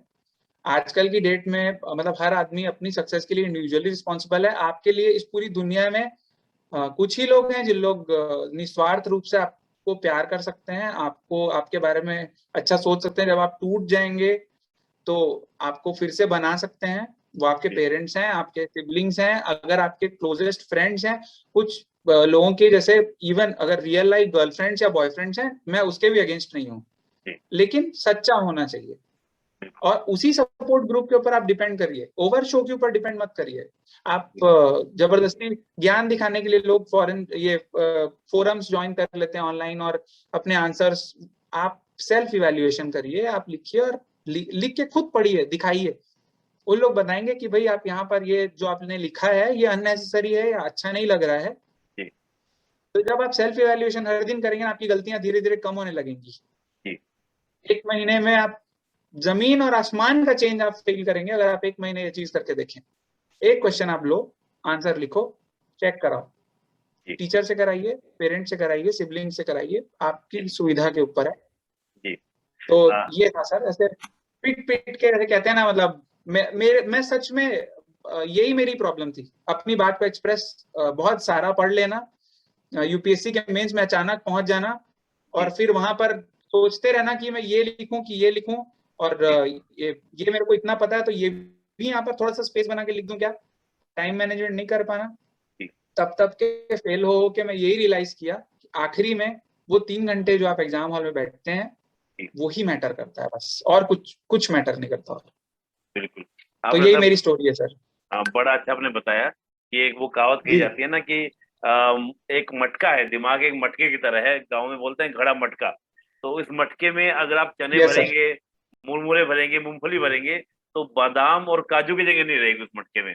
तो बेटर है कि उस हाँ मटके यस के अंदर काजू, बादाम, किशमिश भरिए, ताकि जब हाथ डालें तो वही चीज निकल कर आए। मोटी इस बात की वही चीज, एक्स्ट्रा, यस यानी कि आप एक्स्ट्रा जो अपनी नॉलेज आप गेन करते हैं वो आपको दिक्कत करती है, और खास तौर से उस यस 3 आवर्स में अपने एग्जाम पेपर को करने में। तो एक तो ये बड़ी बात आपने सिर्फ बोली, और दूसरी बात कि आपको राइटिंग बहुत, यानी लिखना है, क्योंकि लिखने से आपको पता चलेगा कि आपने कितना, आपको मेमोराइज रहा, और फिर इसको आप सेल्फ यस सर। वैल्यूएशन कीजिए। जाहिर सी बात है कि जो आपके यस अपने अपने जो आपको लगता है कि मेरे वैल्यूएशन हैं, उनको आप चेक कराइए या फिर सर। खुद सेल्फ वैल्यूएशन कीजिए। तो ये बड़ा अच्छा यस सा सर। आपने बताया, बहुत सिंपल स्ट्रेटजी है, और रियल चीज कोई मतलब इसको फॉलो करे तो निश्चित रूप से उसको एक अच्छे से इस परीक्षा के लिए उत्तीर्ण हो सकता है। तो सर बड़ा अच्छा यस आपने सर। क्यों बताया। अब मैं सर आपके पेपर भी, मार्क्स भी देख रहा था सर। आपने 6 पेपर में सर काफी अच्छे आपने मार्क्स आपने ऑब्टेन किए 6 पेपर जी। में सर। तो sir six yes sir. Paper की कोई खास स्ट्रेटजी थी आपकी? पेपर 6 सर, पेपर 6 वो होता है ना कि जी। एग्जाम का लगभग एंड आ चुका रहता है, जी। मतलब लगभग सीजीपीएससी 3 साढ़े 3 दिन का एकदम जानलेवा अफेयर है। मेंस जब आप लिखते हैं ना, तो हर दिन 6 6 घंटे लिख लिख के ना, ये जी। यहाँ पे और ये इंडेक्स फिंगर और ये वाला पार्ट, जी। तीसरे दिन लगभग ये ना जाम सा हो जाता है गिव अप काम का। हो चुका रहता है। बिल्कुल। हाँ पूरा, मतलब एकदम ही ये यहाँ पर एकदम पेन शुरू हो जाता है। तो मतलब मेरी बेसिक स्ट्रेटेजी ये थी कि ना, मतलब थर्ड पेपर की प्रिपरेशन सबसे, ये थर्ड डे की, मतलब पेपर 6 की प्रिपरेशन जी। मेरी सबसे सटीक रहे, और उसी के लिए मैंने मैक्सिमम यूट्यूब वीडियोस का सहारा लिया। वो फिलोसफी सोशियोलॉजी वाला पेपर था, जी। और उसके नोट्स में एकदम ऐसे बनाया था कि कहानी की तरह। जी। मेरे को मालूम था कि तीसरे दिन तक का मटेरियल मैं, अब पहला पेपर आएगा तो मैं पहला ही पेपर पढ़ूंगा, दूसरा पेपर आएगा तो मैं वो पढ़ूंगा। तीसरे दिन के लिए तैयारी मैं पहले दिन नहीं कर सकता, और कोई छुट्टी तो है नहीं। जी। वो जो भी रिवीजन का टाइम मेरे को मिलेगा पेपर 5 और 6 के बीच का, जो एक जी। लंच वाला पीरियड रहता है 1 घंटे का, जी। उसी में मैं रिवाइज कर पाऊंगा सर। तो बिल्कुल। उसके नोट्स बिल्कुल हैंड रिटन और स्टोरी की तरह थे। जी। और मैं अभी भी यहाँ मेरे पास, जहाँ मेरी जॉब है वहाँ नोट्स अवेलेबल नहीं है मेरे पास, जी। लेकिन मैं आपको मतलब बता सकता हूँ कि मेरे पास 6 7 पन्ने के नोट्स थे टोटल, जी। एकदम शॉर्ट। और उसको मैंने खाना खाते खाते हुए, मतलब जी। एक तरफ मैं दाल चावल खा रहा था और एक तरफ मैं उसको ऐसे पलटता रहा, तो बिल्कुल। उससे रिवाइज हो गया। और एग्जाम हॉल में जाने के बाद और खुशी भी आ जाती है कि चलो भैया कल खत्म है ये, कल मेंस खत्म हो जाएगा। तो जी। वो एक लाइट जो अभी ये जो बुक बंद करके हम जाएंगे इसके बाद, अब फिर अब कम से कम साल भर तो अब नहीं पढ़ना है जी। ये सोच के हम जब जाते हैं, तो आप ऑलरेडी थोड़ा लाइट रहते हैं, और फिर आप अटेम्प्ट करते जाते हैं, और अच्छा, लकीली इस बार अच्छा हो गया। बिल्कुल। Yes sir. ये कहेंगे कि मतलब लेकिन क्या? हाँ जी। आप बोलिए सर, आप कुछ कहना चाह रहे मैं ये बोलना चाहता हूँ सर कि ना, सीजीपीएससी का जो भी कैंडिडेट्स प्रिपेयर कर रहे हैं, आपको मैं बताऊंगा, आप डिप्टी कलेक्टर या कोई भी पोस्ट, हैं? जी। आप दूसरे तीसरे और चौथे दिन नहीं बनेंगे। पहले दिन, फर्स्ट डे डिसाइड हो जाएगा कि आपको पोस्ट मिल रही है कि नहीं मिल रही है। क्योंकि पेपर 1 और 2, पेपर 1 लैंग्वेज है, लैंग्वेज काफी ऑब्जेक्टिव नेचर का है। जी। अगर आपको पता है, जैसे एक क्वेश्चन था, झंडे के 5 पर्यायवाची क्या है, जी। अगर आपको पता है तो आपको पता है, नहीं पता है तो आपको नहीं पता है। तो वैसे पेपर में आपकी और वो पहला पेपर है, उसके लिए आप मन भर के एक दिन रिवाइज कर सकते हैं, तो कोई दिक्कत नहीं है। जी। पहले दिन लैंग्वेज पेपर और ऐसे पेपर ही आपका डिसाइड करेगा आपको नौकरी मिलेगी या आपको नहीं मिलेगी। तो दूसरे तीसरे चौथे दिन की चिंता वैसे ही छोड़ दो, पहला ही दिन बिगड़ जाएगा तो आगे आप क्या कर लोगे। तो ये सोच के मैं बाकी पेपर के लिए ऐसे ही जब आएगा तब देखा जाएगा वाले मोड में था। मेरा पूरा फोकस पहले दिन था सर।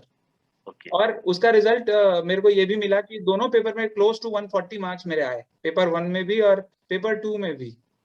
जबकि मैं थ्रू एंड थ्रू मतलब क्लास 2 ऑनवर्ड्स मैं इंग्लिश मीडियम का हूँ, लेकिन हिंदी, छत्तीसगढ़ी और इंग्लिश के कंबाइंड पेपर में जब हिंदी का वेटेज 100 मार्क्स का है, उसमें मेरे 140 के आसपास आए, और ऐसे पेपर में भी मेरे 140 के आसपास आए।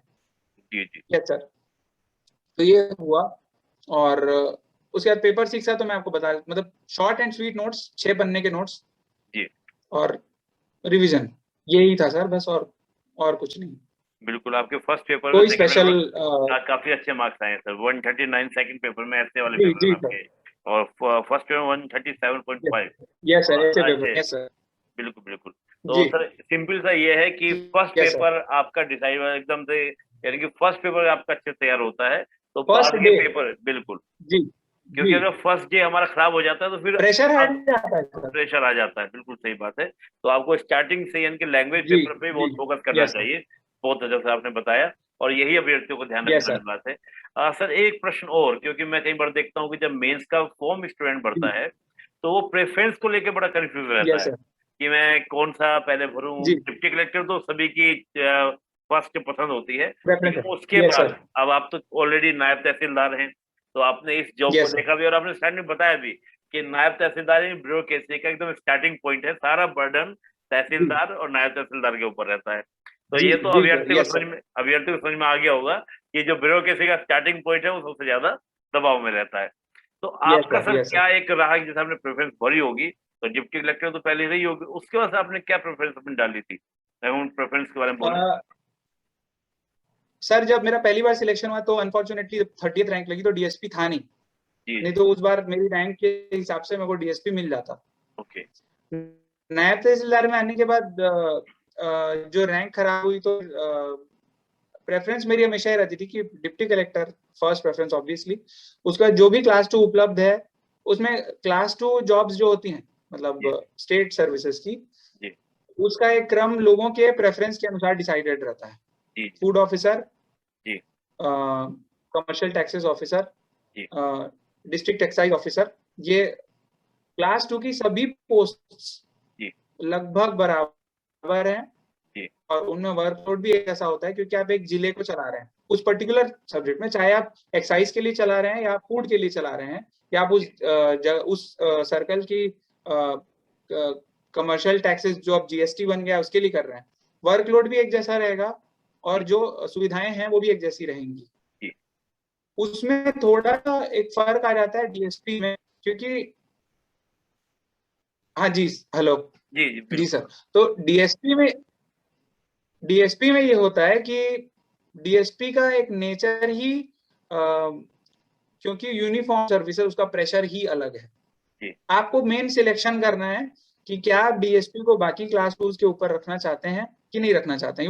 वो आदमी पर्सन टू पर्सन डिपेंड करता है। देखिए, आप अगर एक्स्ट्रा, मेरे केस में ये हुआ कि क्योंकि मैं कुछ लोग इमोशनल टाइप के रहते हैं, मैं भी थोड़ा इमोशनल सेंसिटिव टाइप्स हूँ, तो मेरे लिए मेरे नायब तहसीलदारी के कुछ जो काम थे वो मेरे को बहुत ज्यादा कठिन लगे।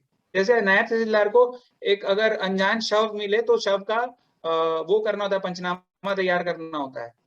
हम लोग अपने रीडिंग टेबल में बैठ के कभी इमेजिन भी नहीं कर सकते कि डेड बॉडी पास से कैसी दिखती है, लेकिन वो काम मेरे जॉब में ज्वाइन करते ही मेरे एरिया में एक नक्सल इंसिडेंट हुआ था और एक सरपंच को नक्सलियों ने एक सरपंच की हत्या कर दी थी। तो सरपंच की लगभग 1 से 1.5 दिन पुरानी डेड बॉडी का शव पंचनामा मेरे को करना पड़ा था, और वो मेरे लिए बहुत ज्यादा इमोशनली, मतलब कह देना चाहिए कि मेरी लाइफ एकदम से बदल गई उस दिन के बाद। 2-3 दिन मैं सो नहीं पाया, और ये चीजें, और ये इसलिए हुआ क्योंकि मैंने नायब तहसीलदार को सिर्फ किसी से पूछ के, और ये मैं किसी नायब तहसीलदार से मिलने नहीं गया कि सर इसमें काम क्या होता है। जब प्रेफरेंस आया, हाँ ये क्लास टू अब क्या बचा, अब सब अकाउंट सर्विस भरेंगे नायब तहसीलदार, इससे फोन करके पूछ लिए, उससे फोन करके पूछ लिए, बोले नहीं नहीं नायब तहसीलदार बहुत अच्छा है, बहुत जलवा है उसमें, ये आपको करने को मिलेगा वो। तो आप एक्साइटेड हो गए और नायब तहसीलदार आपने टिक कर दिया। अब आप पहुंचे, आपको पता चल रहा है कि आपको शव पंचनामा करना है, उसमें एक डाइंग डिक्लेरेशन वाला काम होता है। जैसे कोई व्यक्ति, बस आपको पता है कि डॉक्टर की तरफ से कि वो मरने वाला है, तो आपको जाके उसका बयान लेना होता है कि भाई वो लास्ट मोमेंट्स में अपने कुछ बोलना चाहता है क्या। इस केस में सर जनरल क्या होता है कि जो महिलाएं, सॉरी इंटरव्यू के उसको, लेकिन मैं ये सच बताना चाहता हूँ कि लोगों को पता नहीं रहता है। जनरली इसमें ऐसे केसेस हमारे सामने आते हैं जिसमें महिला जल के मरने वाली, आप एक रीडिंग टेबल में बैठ के आज पढ़ रहे हैं, कल आप नायब तहसीलदार बन गए, उससे हॉस्पिटल के अंदर हैं, और आपके जॉब के कुछ दिनों बाद ही ये काम मेरे सामने आया कि एक लेडी है, फीमेल, और उसकी डेथ होने वाली है, आपको पता है, उसके छोटे बच्चे हैं, ये आपको पता है, लेकिन आप उससे ये पूछ रहे हैं कि उसके चलने का कारण क्या है, जिंदा बचूंगी नहीं बचूंगी। ये आम आदमी रिलेटेड करने वाली है, अपने आप को स्टेबल रखने वाले काम नहीं है, और इसके बारे में आपको कोई नहीं बताता है, कोई नहीं बताएगा कि एक नायब तहसीलदार काम ही है। तो मैं आज आपको बता रहा हूँ, जब आप डीएसपी बनेंगे तो आपको on a daily basis rape चीजों से डील करने का आपका इमोशनल कैपेसिटी चाहिए, तब आप सिलेक्ट करिए, नहीं तो आप उस जॉब में हमेशा दुखी रहेंगे। आपको ऐसा लगेगा कि मैं, अगर आप सेंसिटिव हैं, ठीक है, हर आदमी का अपना नेचर होता है, कुछ लोगों का इमोशनल स्टेबिलिटी बहुत ज्यादा होती है, कुछ लोग दूसरों को देख के बहुत जल्दी कहना चाहिए रिलेट कर जाते हैं या पेन को फील करने लगते हैं, उनके लिए ऐसी जॉब्स बहुत कठिन रहती हैं। तो मैं रिकमेंड करूंगा डीएसपी को आप बहुत सोच समझ के भरिए, उसकी ट्रेनिंग लंबी है, कठिन है। अगर आप वाकई आपको सर्विसेज में आने की इच्छा है, आप डीएसपी को बैकअप पोस्ट मत समझिए। डीएसपी और डिप्टी कलेक्टर दोनों अपनी अपनी जगह के बहुत अथॉरिटी रखने वाली पोजिशन है। तो अगर आपका इंटरेस्ट उस तरफ है, बेशक आप डीएसपी चूज करिए। बाकी क्लास 2 जो है उसमें लगभग सारे class 2 positions, food officer, CTO, DEO, जितने असिस्टेंट डायरेक्टर्स होते हैं, ये सब का काम लगभग एक जिले में बराबर होता है। उसमें आपको जिसकी सुननी है आप सुनिए, आप अपना खुद का आकलन करिए। अगर आपको वाकई प्रेफरेंस डिसाइड करनी है सर, आप जाके एक बार इन ऑफिसर से अपने जिले में मिल लीजिए। वो लोग मेरे ही टाइप ऑफिस में बैठे रहते हैं, और कोई भी आता है और पूछता है, एकदम सीधा सच बोलते हैं, सीधा। मतलब लोग नहीं सोचते कि इनको हम अपने जॉब का एकदम ग्लैमरस वाला पार्ट दिखाएं और इम्प्रेस करें। देख भाई, ये मेरा ऑफिस है, ये मेरा काम है, और इतनी फाइल्स पड़ी है, ये मेरा प्यून है जो मेरी बेल को कभी रिस्पॉन्ड नहीं करता है, अब तुमको ये पसंद है तो तुम कर लो। ये सच रहता है। तो एक बार विजिट कर लो, अगर आपको जानना ही है डिस्ट्रिक्ट एडमिनिस्ट्रेशन कैसे काम करता है, तो एक दिन लगेगा आपका, and you will be clear. फिर बात आती है क्लास 3 पोजीशंस की, तो नायब तहसीलदार क्लास 3 एंट्री पॉइंट है, उसमें आप अल्टीमेटली प्रमोट होके 10 साल में आप डिप्टी कलेक्टर बन जाएंगे। अगर आप यंग हैं तो मैं रिकमेंड करूंगा, नायब तहसीलदार बहुत अच्छी पोजीशन है। आप मतलब वर्क प्रेशर तो बिल्कुल रहेगा आपको, आप भूल जाइए फिर छुट्टी, पिकनिक, फॉरेन ट्रिप्स या ट्रिप्स, टूर्स, फैमिली के साथ फंक्शन, क्योंकि दिवाली आएगी तो दिवाली में शांति व्यवस्था के लिए आपकी ड्यूटी लगेगी, होली आएगी तो होली में शांति व्यवस्था की आपकी ड्यूटी लगेगी। जब त्योहार व्यार ये वो सब भूल जाइए। हाँ, लेकिन at the end of the day, जब कोविड जैसी, भगवान ना करे, कोविड जैसी कोई प्रॉब्लम आएगी, या कहीं पर सूखा पड़ेगा या बाढ़ आएगी, आप पहले इंसान रहेंगे जिसको रिस्पॉन्ड करना रहेगा। आपको तब समझ में आएगा कि आपके एक डिसीजन से आप कितने लोगों की लाइफ बचा सकते हैं, और वो अंदर से आपको सेटिस्फाई करेगा। तो अगर आपको वो सेटिस्फैक्शन चाहिए, आप नायब तहसीलदार चूज कर सकते हैं। क्लास 2 के बाद की बात कर रहा हूं मैं। तो क्लास 2 के बाद जो खत्म होता है उसे नायब तहसीलदार और सबऑर्डिनेट अकाउंट सर्विस के बारे उसकी बात आती है। अकाउंट सर्विस बेसिकली नंबर्स का मैनेजमेंट वाली जॉब है। आप उसमें मतलब शासन के, फाइनेंस के, लेखा जोखा के आप रिस्पॉन्सिबल होते हैं। उसमें बहुत एडवेंचर नहीं है, उस जिन लोग ऐसे, लेकिन उसमें शाम को 5:30 6 बजे के बाद आपको बहुत ज्यादा कोई तंग भी नहीं करेगा। आप ऑफिस बंद कर, आप दिन भर अपना काम करिए, वो हो जाता है। मेरे बहुत सारे दोस्त हैं जिन लोग सबऑर्डिनेट अकाउंट सर्विसेज में हैं, और दिन भर कस के काम करते हैं, लेकिन 5:30 बजे के बाद, ऑफिस बंद होने के बाद, उनकी इमरजेंसी ड्यूटी नहीं होती है। जी। तो अगर आप आगे तैयारी कर रहे हैं या आप दूसरे कुछ अपनी लाइफ में परस्यू कर रहे हैं, तो उसके लिए आपको उसमें समय मिलेगा। जी। ये प्रेफर, तो ये दोनों भी वही डिफरेंस है जो एक समझ लीजिए डीएसपी और अदर क्लास 2 के बीच में। अगर आपका रुझान है, आपको आपको अच्छा लगता है सिचुएशन में जाना, रिस्पॉन्ड करना, थोड़ा लाइमलाइट में रहना, अपना मैं तो इसको थोड़ा सा अपना मिस्टेक मानूंगा नायब तहसीलदार को चूज करना। लेकिन अब तो कोई चीज मिस्टेक की जैसे नहीं लग रही है, क्योंकि ऐसा लग रहा है कि जो गलतियां वो इसलिए हुई कि फाइनली मैं डिप्टी कलेक्टर बनूं। जी। हर गलती इस तरफ ढकेलती गई मेरे को कि मैं डिप्टी कलेक्टर हूँ। मेरे लिए कहानी डिफरेंट है, लेकिन मैं आप लोग को, जो भी व्यूअर्स इस प्लेटफॉर्म के माध्यम से मेरे को देख रहे हैं, मैं आपको बोलूंगा, आप किसी भी अनजान से, पत्रकार से, अंकल आंटी से पूछ के अपने प्रेफरेंस मत भरिए।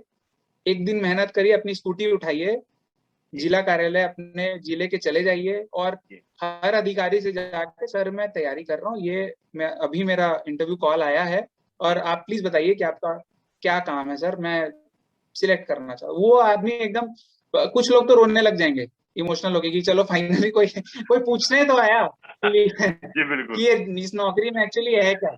इतने इमोशनल रहते हैं लोग अपना काम करते तो मतलब हैं। तो मैं रियलिटी में, यही बोलूंगा सबको। हाँ रियलिटी में कोई पूछने आए कि आप बताओ जी ये मैं भरूं या ना भरूं। हाँ ये अच्छी बात है हाँ कि हाँ रियलिटी जी में, सर, हाँ हाँ, वास्तविकता में, तो यस वो सर, कहाँ से दर्द निकल कर आएगा ये बड़ा यस बिल्कुल सही बात है। तो ये आपने यस बड़ा सर, अच्छा बताया कि देखिए प्रेफरेंस यस बढ़ने में किसी और की नहीं सुने, सीधा जाके प्रत्यक्ष देखें कि तहसीलदार साहब हैं, नायब तहसीलदार साहब हैं, देखें, या एसडीएम साहब हैं, डीएम साहब हैं, जो भी हैं, डिप्टी एसपी हैं, कि सर बताइए थोड़ा आइडिया। और ये बड़ी अच्छी बात हाँ बोली कि कोई मना नहीं करता है, क्योंकि मेरा भी अनुभव रहा, और आप तो खैर कोई अधिकारी मना हैं, नहीं करे। कोई मना नहीं करता, वो बहुत अच्छे से आपको बताएंगे कि भैया ये भर देना, ये मत भरना, ये मत भरना। और ना बताए तो ये तो बता देंगे मेरी प्रोफाइल क्या है, भाई मैं अपने बता देता हूँ, देख तेरी हाँ मर्जी से मेरी जो है, भाई, यस हाँ यस सुन मेरी ले, कर ले अपने मन यस सर, की। तो कुल मिला के यस सब सर, बात ये निकल कर आई कि अपना रुझान देखिए, अपना एटीट्यूड देखिए कि आप किधर आपका रुचि है, और थोड़ा सा सुनी यस सर, सुनाई नहीं, क्योंकि कई बार ग्लैमर के हम लाइमलाइट में आ रहे हैं, हम बार बार न्यूज में आ रहे हैं, उससे प्रभावित ना हो। बेटर है कि आप डिप्टी एसपी से मिल लीजिए, बेटर है कि आप डिप्टी कलेक्टर से मिल लीजिए, तो वो ज्यादा बेटर रहेगा, क्योंकि जो चीज मैं, दिखती है कई बार वो नहीं यस होती। सर, जी। यस सर, मैं इस बारे में बताना चाहता हूँ। सब लोग को लगता है कि गवर्नमेंट पोस्ट में आना मतलब सरकारी घर, सरकारी प्यून, सरकारी गाड़ियां, जी। ये एकदम लोगों को ऐसा लगता है कि नहीं। एक्चुअली आप उस चीज को, अगर आपको इतनी सुविधा शासन क्यों देगी, आप अपने आप से सवाल पूछिए। शासन आपको गाड़ी तब देगी जब शासन को आपके काम से, आपकी नौकरी से ये चाहिए कि अगर कहीं पर रात के 12 बजे, 1 बजे, 2 बजे कुछ हो रहा है, आप तत्काल वहां पे पहुंचे। जी बिल्कुल। वो बाहर वालों को ऐसा लगता है कि अरे वाह, ये तो अपने सरकारी गाड़ी में बढ़िया घूम रहा है। हाँ। एक्चुअली वैसा होता नहीं है। हाँ। हम लोग गाड़ी के अंदर बैठ के कहीं पे किसी जा रहे हैं। प्रॉब्लम को सॉल्व करने के लिए जाते रहते हैं। बिल्कुल बिल्कुल। मतलब जो दूसरों को ऐसा लगता है, अरे उसकी गाड़ी को तो बैरियर वाले ने नहीं रोका यार, हाँ। मतलब क्या सरकारी गाड़ी का बहुत दबदबा है, बहुत रुतबा है। वो इसलिए नहीं रोकता क्योंकि एक्चुअली उस गाड़ी के अंदर जो आदमी बैठा रहता है, वो कहीं पर किसी न्याय व्यवस्था को, शांति व्यवस्था को, कहीं पर कोई आपदा हुई है उससे डील करने के लिए वो जा रहा होता है। बिल्कुल बिल्कुल। तो इसलिए उसको उसको सिग्नल्स को उतना ज्यादा हार्शली रोका नहीं जाता, या बैरियर में उसको नहीं रोका जाता, क्योंकि एक्चुअली वो अपना काम ही करने जा रहा है। बिल्कुल और जब आप उसके अंदर बैठ जाएंगे तो उसका, वो जो आपका एक पैशन है ना कि अरे वाह यार, सरकारी गाड़ी, सरकारी ड्राइवर, अरे वाह एक बैल में प्यून, ये सब वो 2 दिन में पूरा खत्म हो जाएगा। बिल्कुल। और हाँ। आपको सच समझ में आएगा कि अगर आप ऐसी जिम्मेदार पद में हैं, तो आपका समय आपका नहीं है। फिर वो वाकई में आपको लोगों की एज अ पब्लिक सर्वेंट आपको सेवा करनी पड़ेगी, आपको बिल्कुल। अपनी ड्यूटी करनी पड़ेगी। कहते जी हैं ना सर, कि जितना बड़ा पद उतनी बड़ी जिम्मेदारी, और फिर आप एक उतनी बड़ी समाज, जिम्मेदारी। आप एक समाज की, राष्ट्र की प्रॉपर्टी हो जाते हैं।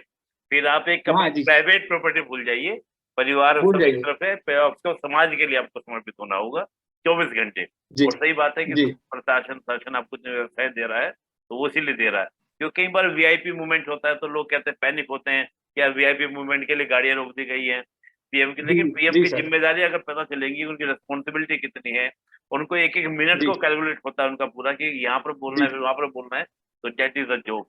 तो जाहिर सी बात है जी सर। सर। लेकिन ये है कि सरकारी जो हम लोग प्रतिष्ठा तो देखते ही हैं, लेकिन सबसे बड़ी बात है कि प्लेटफॉर्म मिलता है जहाँ पर हम बहुत बड़े डिसीजन लेकर काफी लोगों के हित कर सकते हैं। जैसा भी आपने बोला कि कोरोना जी सर। काल में आपके डिसीजन ने काफी लोगों को राहत दी, काफी लोगों के जीवन के लिए आपने कार्य किया। तो ये एक आत्मसंतुष्टि का एक अलग ही आनंद होता है कि चलिए यार, वो हाँ जी। हाँ आजीविका नो मिल डाउट। रही है, एक रेपुटेशन मिल गई, समाज में प्रतिष्ठा मिल गई, लेकिन एक सेल्फ सेटिस्फेक्शन, क्या मैं कुछ करके गया इस जीवन में। तो ये बड़ी अच्छी बात आपने जी। सर बोली। तो जी सर। बड़ा अच्छा निष्कर्ष निकला कि हम लोगों को जाकर देखना चाहिए। पूछना सोचने से अच्छा है टीवी देखकर, मूवी देखकर नहीं, बल्कि जाकर देखें अधिकारी को रियलिटी में क्या स्थिति है। जी सर। गगन सर बड़ा अच्छा सबने बताया। मैं सर एक लास्ट जी प्रश्न आपसे करूंगा, क्योंकि आपका जी। जी बहुत समय ले लिया मैंने। नहीं जी, कोई बात नहीं सर, प्लीज बताइए। जो सर एस्पिरेंट हैं, अभ्यर्थी हैं, जी। जो भी जी। फ्रेशर हैं, एक तो जी। जो बार बार गिर उठ रहे हैं, 2-3 बार पीटी दे दिए, मेंस दे लिए, उनको तो आपसे सीख गए होंगे कि भाई जो बंदा मेरे चार भाई। बार, हाँ जो यूपीएससी 4 बार दे गया, मेंस लिखा लेकिन नहीं हुआ, फिर अपना सीजीपीएससी में आए, उसके बाद नायब तहसीलदार, फिर कलेक्टर मिला, डिप्टी कलेक्टर मिला, तो एक संघर्ष है, वो जान गए होंगे कि भाई टूटना नहीं है, लगे रहना है, बदलते रहना है। आपने ज्योग्राफी से जी। पॉप लिया, आपने अपनी नीतियां हम्म। चेंज करी, सब्जेक्ट चेंज करे, लेकिन लेना है, ठीक है। लेकिन जो फ्रेशर हैं उनका समय बर्बाद ना हो, और वो सही समय से सही चीज अचीव कर ले, उनके लिए सर क्या सजेशन आप देंगे? मैं सिर्फ एक बात बोलूंगा आप लोग को, फ्रेशर्स को, आप लोग सिर्फ हर चीज के बारे में एक स्टैंडर्ड की बुक, स्टैंडर्ड का मटेरियल, एक सिर्फ एक, ये गोल्डन रूल है। आप यूपीएससी प्रिपरेशन में सबसे बुरी बात ये होती है, क्योंकि बहुत सारे लोग रहते हैं, और जनरली जो लोग एक्स्ट्रा तैयारी करते हैं लोग, उनको पता नहीं रहता है कैसे आदमी सक्सेसफुल हो सकता है, क्योंकि उन लोग खुद ही फेल होते रहते हैं। जी उन लोग क्या करते हैं, इकोनॉमी पढ़नी है, उन लोग दिल्ली के नोट्स भी मंगा लेंगे, उमा कपिला भी खरीद लेंगे, और एक दो बुक्स खरीद लेंगे, आईसी ढींगरा खरीद लेंगे, ये खरीद लेंगे वो। और इकोनॉमी जो एक सब्जेक्ट है जिसके 5 क्वेश्चन आएंगे, उसकी इतना बड़ा, मैं कैमरा के सामने वो इतना बड़ा बंडल बन जाएगा। जी फिर जब इकोनॉमी पढ़ने की बताएगी तो अरे यार इसमें करंट अफेयर्स भी है, विजन का भी ये आ गया है, वो आ गया है, इसका दृष्टि का ये आ गया है, और सब चीज का प्रिंट आउट लेके वो और बढ़ता जाएगा, बढ़ता जाएगा। फिर उसमें आप अपने पेपर की कटिंग्स भी लगा देंगे। जी जी आप फ्रेशर हैं, ये एग्जाम, कोई भी एग्जाम बहुत सिंपल है। आपको जी 100 वर्ड में, 200 वर्ड में आपको जो मेन पॉइंट है जी वो आपको वहां पर लिमिटेड टाइम में लिख के आना है। जी आप अगर पढ़ रहे हैं तो उसको आप ये सोचिए कि अगर आपको मैं लिमिटेड समय दूं तो आप कम से कम वर्ड्स में उसको आप कैसे लिख सकते हैं। तो आप जी कम पढ़िए, जी बहुत कम पढ़िए, बल्कि हो जी सके तो आप 2 बुक्स में एक बुक को फेंक ही दीजिए, रिफर भी मत करिए, जी एक बुक पढ़िए, बार बार पढ़िए।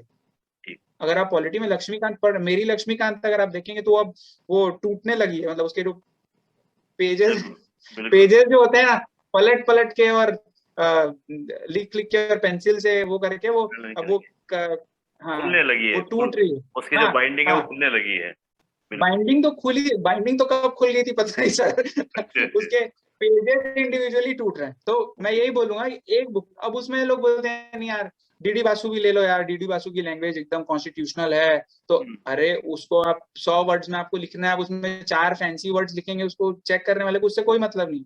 उसको बिल्कुल बस ये पता होना चाहिए कि आपको मालूम है, यू बिल्कुल। Know the answer. जी उसको आप सिंपलेस्ट तरीके में, जैसे 5वीं क्लास के बच्चे को आप बता रहे हैं, आप वैसे लिख के आ जाइए, आपको नंबर मिलेंगे, आप टॉप करेंगे। बिल्कुल। ये मेरा फ्रेशर्स को एकदम क्लियर मैसेज है। आप कभी, जहां 3 वर्ड्स की आवश्यकता है, चौथा वर्ड मत लिखिए। जहां एक बुक की जरूरत है वहां दूसरी बुक आप मत पढ़िए, लिमिटेड पढ़िए, अच्छा पढ़िए, बार बार पढ़िए, रिविजन्स करिए। बिल्कुल। तो बड़ा फ्रेशर्स को मेरा ये कहना जी। बिल्कुल। अभी आपने बड़ा अच्छा बताया कि कई किताब जी, को एक बार नहीं पढ़ना है, बल्कि एक ही किताब को कई बार पढ़ना है, और इतना पढ़ना है कि कई वो बार पढ़िए। किताब कहते कि भैया तूने मुझको पढ़ा है सही से। एक कहते हैं ना कि बस बहुत पढ़िए। वो कहते हैं ना घोट के पी जाओ एकदम चाट के, हाँ, बस लोकल बस। सी भाषा में, कि घोट के पी जाना इसी जी। किताब को, तो यस कम सर। पढ़ना है। Yes sir. तो बड़ा अच्छा यस सर सर। रहा गगन सर। मैं ये कहूंगा कि जी। सभी अभ्यर्थी जो भी इस वीडियो को देखेंगे, लेक्चर आपका पूरा इंटरव्यू देखेंगे, तो मुझे पक्का है, मैं गारंटी से कह सकता हूँ मैं कि उनको काफी कुछ सीखने को मिलेगा, फ्रेशर को भी, और जो काफी लंबे समय संघर्ष कर रहे होंगे उनके अंदर भी एक नई ऊर्जा का संचार होगा। जैसे आपने अपने अध्यापक का जी। नाम लिया, अपने भाई का, अपने फ्रेंड का नाम लिया, तो उनके जीवन जी में हो सकता है कि आपकी भूमिका इस साक्षात्कार के माध्यम से वैसी हो जाए जैसे जी आपके जीवन में आपके अध्यापक और आपके सर। मित्र की भूमिका थी। तो सर बहुत बहुत जी आभार आपका डायलॉग मंच को समय जी देने सर, के मैं लिए। एक अगर जी आप अनुमति देंगे, एक जी बात और बोलना चाहता बिल्कुल हूँ, इसको आप प्लीज। अपने इंटरव्यू में कहीं जी आप इंक्लूड कर दीजिएगा। जी मेरी एक बहुत बुरी आदत थी, मतलब अपनी प्रिपरेशन की स्टार्टिंग में जी मैं अपने आप को बुक्स के साथ एक रूम में बंद कर लेता था।